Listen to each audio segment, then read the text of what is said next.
All right, so I'm back.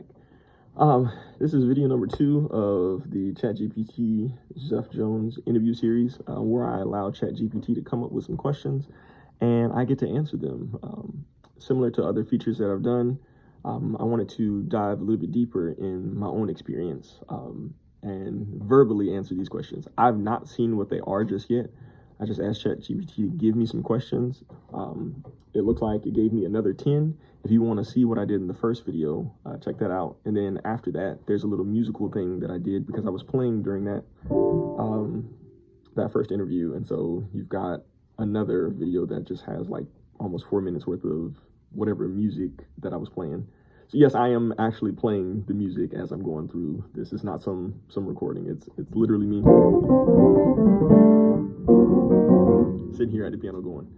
So let's get started with interview number 2, right? Again, I don't know what these questions are, so excuse me if it takes me a little bit of time to think about these. It literally is random. I have no clue.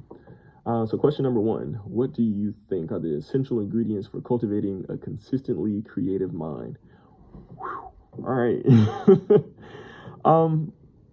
I think that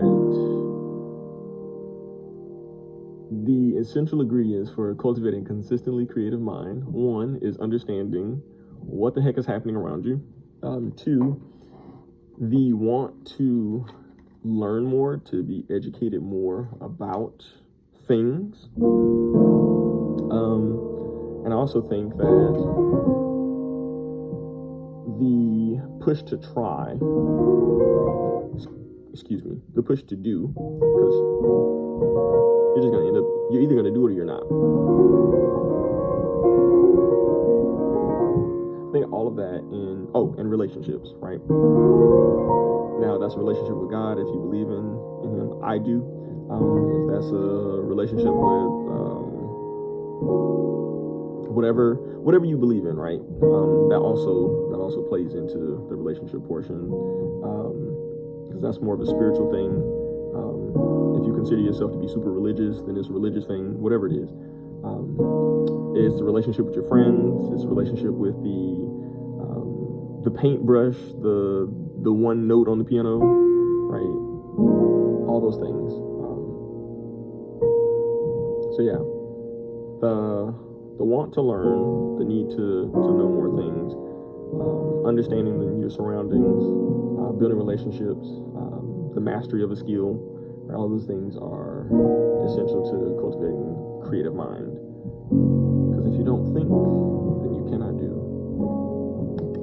Question number 2, how do you approach taking risk in your creative projects, and what role does failure play in your journey? Failure is my best friend. I try to successfully fail, right? Because 2 things. 1, if I fail at whatever it is, it just means that may not have been the right way to do that thing for that moment. It does not mean that it's the wrong way to do something. And the more things that I try, the more risk that I take, the more I learn about who I am, what I can do, where I have weaknesses at, where are my strengths, what things just require other people's help, or a particular knowledge in one space. So it's all of a lesson, more so than a failure. So if you don't take those risks in your creative projects, you will not know if you can or cannot do something. You will not know another way to do something. Or you will not have a different experience, right? Because you've constantly done the same thing over and over. And you'll get bored of that eventually, until you try something new.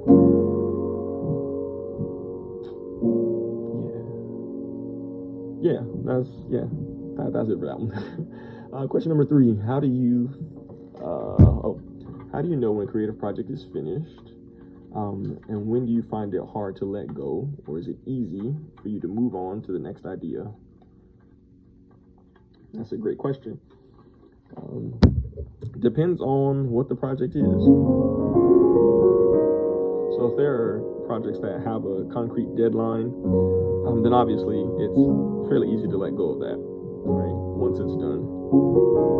But you may not be done with the overall thoughts about that, right? You might complete the project and then go back to it one day and be like, yeah, well, I can do a separate something to this. I can add on to it. I can innovate that thing.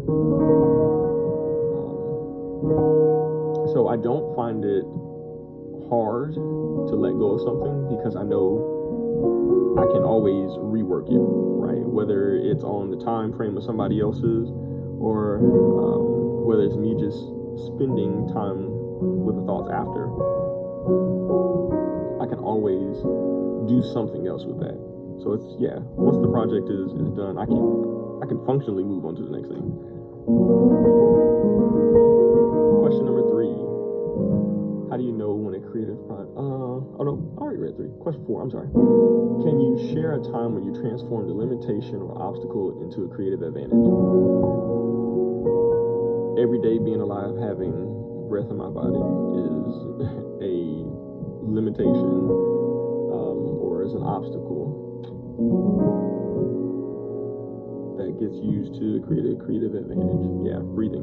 That's number 1. When I think about, so I did this thing called Live Art Fridays for years, and that was something that me and my friends just wanted a space to practice initially, right? And so we would go downtown here in Montgomery, and we literally would just go practice. It felt great outside. We eventually got into a space where we met a gentleman that offered us his home to come and set up and have fun just practicing. And again, that's initially what it was. But that ended up leading us to what became Live Art Fridays, a showcase of creatives and all of their ideas, their concepts, free to the community. Every Friday for like 6 years, essentially. And so what started as us just needing a space to practice led to 5 people being out there just practicing, to 2 people performing, to let's invite more people, let's gather this crowd, which created the thing called BL Clubhouse, which had about 42 individuals in it. All different creative mindsets, all different problems and solutions, great experiences to travel, to perform, to share their thoughts in a way that they may have never had that experience, right? Providing them with a resource. Yeah, like there was a lot that happened just based on the fact that we wanted to get together and practice. And so the practice space was a limitation, and out of that limitation, and using our creativity, we came up with a whole new concept, whole new experience for our community, and shared that thing. We got to meet some really cool people.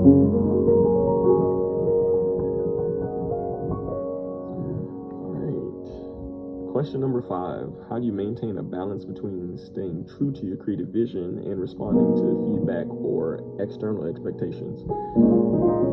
Number 1 is I don't limit myself to what is possible, but I certainly make sure that if I know how to do something, that I communicate that. So, for instance, if I got to work on a project that says, hey, let's get artists together and create a mural. I don't paint. So I know my strength is not in painting per se, but it might be in the thought process about the painting. What does it need to express? What message does it need to express? How do I believe that this thing should be framed? So I don't cast myself into a spot that I don't really understand without making sure that the other person understands that I know these things and not necessarily those things.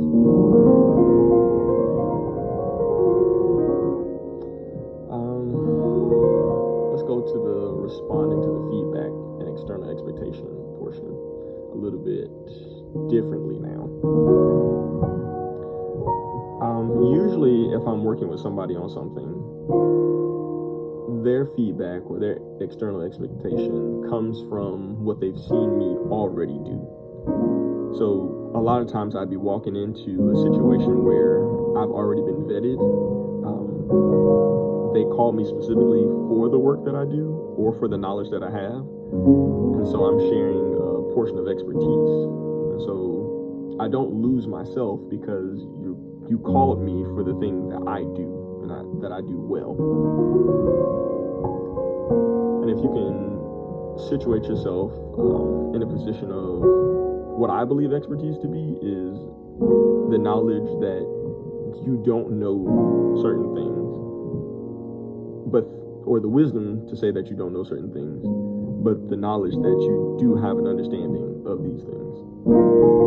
Meaning you're willing to learn, you're willing to grow in that situation, even if you're called for something that you would regularly do. All right, question number 6. In what ways do you use non-artistic experiences such as travel, conversations, or reading to fuel your creativity? First and foremost, all of those are artistic experiences. So interesting that get used or that gets categorized as a non-artistic experience. Creativity is purely fueled by all of those experiences. Every conversation, every traveling point, every book that you've read, every video you've watched are all things that lead to you as an individual being developed and crafting your identity, as well as what influences you. So just me sitting here having this conversation, really I'm talking to you, but I'm talking to myself. And so this conversation in itself is an eye-opening moment of, have you ever thought about something that way before? Or have you ever done something like that before? And then you get situations like that.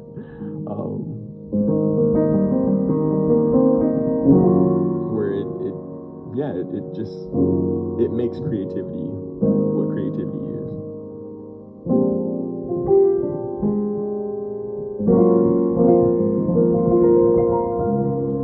Question number 7. How important is discipline and routine in your creative process? Do you believe creativity is something that can be trained and developed over time? I do believe creativity is something that can be trained and developed over time, because it is you experiencing things over time. So if I wanted to be really, really good at just solo scale, I can certainly train that over time, and then I can condition myself with certain limitations, which answers the discipline and routine portion of this creative process. Question. I can set the discipline to do this how many ever times a day. I can get up every day and I can do this, and at some point I'm going to be really, really great at that. Now, the way that I would train the creativity is by then deciding to do that maybe in a different octave, maybe change the rhythms.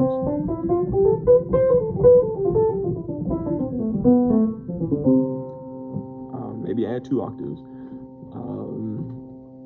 The point that I'm making is I can do the same thing over and over and over, but after a while, one, the brain is going to want to do something different. The body is going to want to do something different.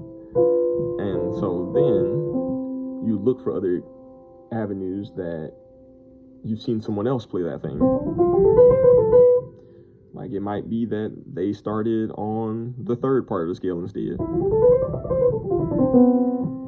and then went back down to the 1. They might have added that B in there, like I keep sliding into, right, to create a resolution. But there are all these different ways to train that by experiencing more. So I do believe that it can be trained and developed over time. Question number 8. When exploring new mediums or forms of art, how do you decide how do you decide what to experiment with next? And how do you integrate that into your existing creative process? I would say that exploring the mediums or forms, how do you decide what to experiment with next? I don't know if I necessarily know how to decide what to experiment with next. I think you kind of stumble upon that thing unless you're looking to do something in particular. So if I wanted to play something different, I would have to then go search for sounds, see how other people play things, and then I would take from that moment. That's where I would probably say the choosing for me comes from. What I would say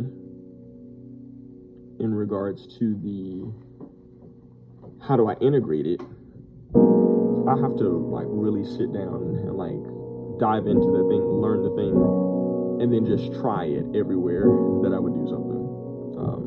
If it was a different form of speech, I would just have to talk like that. I would have to communicate messages that way. If it was a different style of playing, I would just have to play that. And then I would look for situations where that sound or that style, that idea is similar to something else I would have done, and then try that. Well, try to replace it with that. Not try, just replace it with that. So, if I'm playing, I'm not gonna say what the song is. I'm just gonna play it.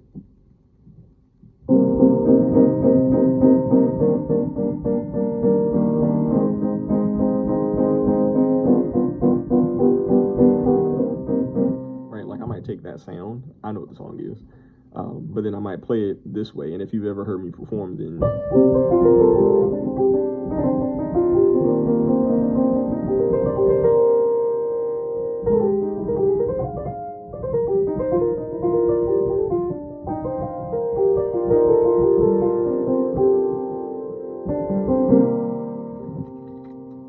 two different styles, but instead of me playing the original style, I just swapped it. Same chord structure, just swapped it with whatever that new style was. And that's how I would integrate existing creative practices into things that I already do. Question number 9. How do you stay motivated during long-term creative projects that may take months or even years to complete?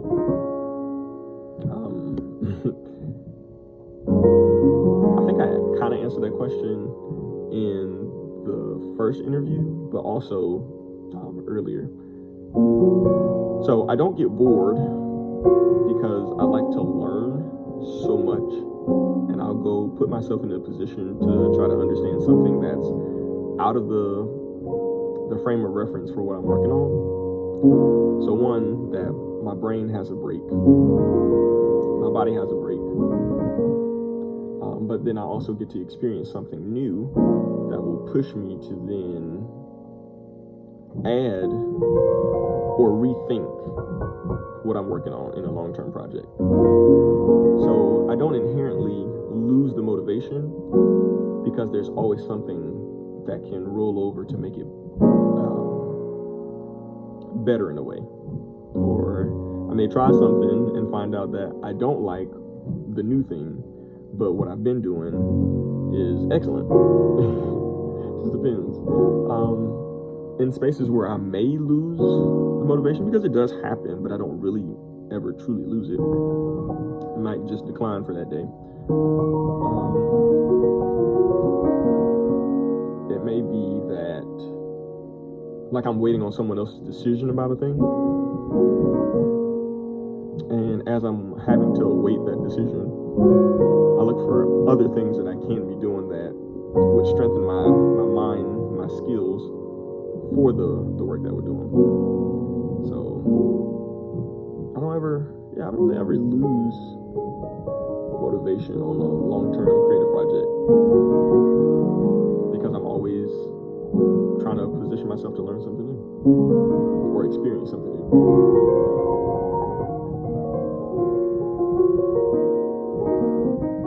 Question number 10. If you collaborate with an artist alive or dead, who would it be and what kind of project would you want to work on together?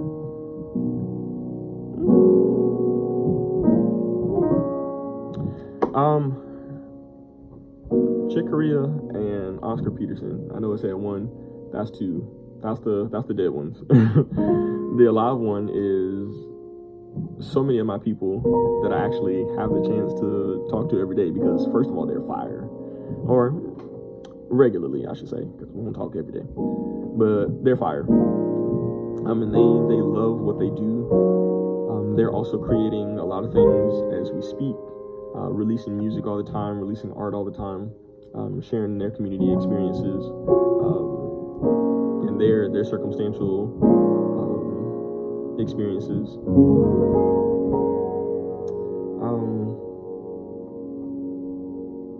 Mike Dance, Jamila Bell, Demetrix,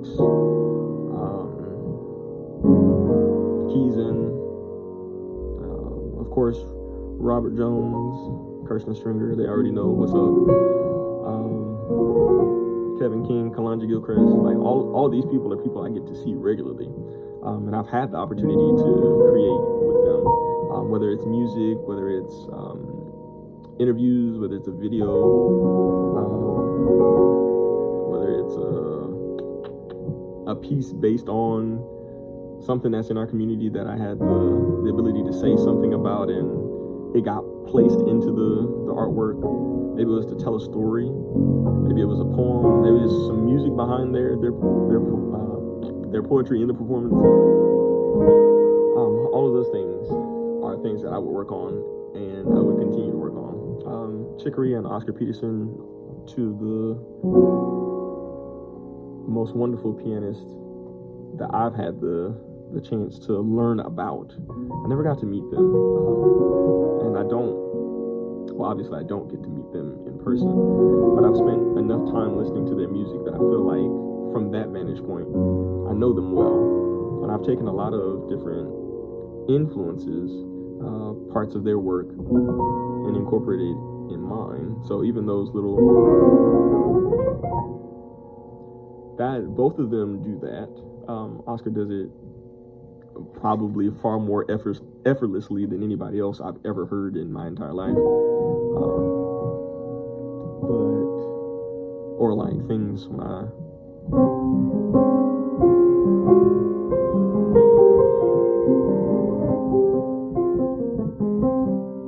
that's a Chick Corea thing all day.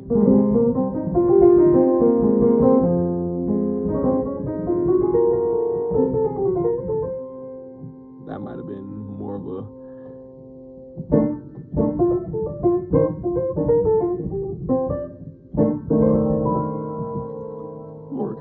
jazz influence, but the point is, like, I've taken those experiences from influences from their music, my experiences with working on songs and other variations of things that they've done or just conversations they've had, right? And I would want to sit down and talk with them, like get a chance to ask questions. I would absolutely play music with them. I'd learn so much, but I really would want to know who they are and why they do the things that they do. And I'm fortunate to have been in a time where I could watch, actual interviews. I could see actual things where they've played, they've talked. So yeah, if I could do that, I would do that. So that's these 10 questions for this interview. Hope that you all enjoyed it, that you found some value in it, that you got a chance to learn a little bit more about me. Like I did before, I'll play just the music in case you just wanted to hear that. Whatever is popping up, I don't know, I'm just playing the keys however they feel best fit. But yeah, feel free to also answer these questions. I should do this on the other one too. I didn't think about it until right now. I'll post the questions on there, and you can feel free to answer those as well. I'll put forms up where you can actually answer those questions, because I'm interested in who you are and what you do and why you do it as well. So yeah, take part in this interview with me.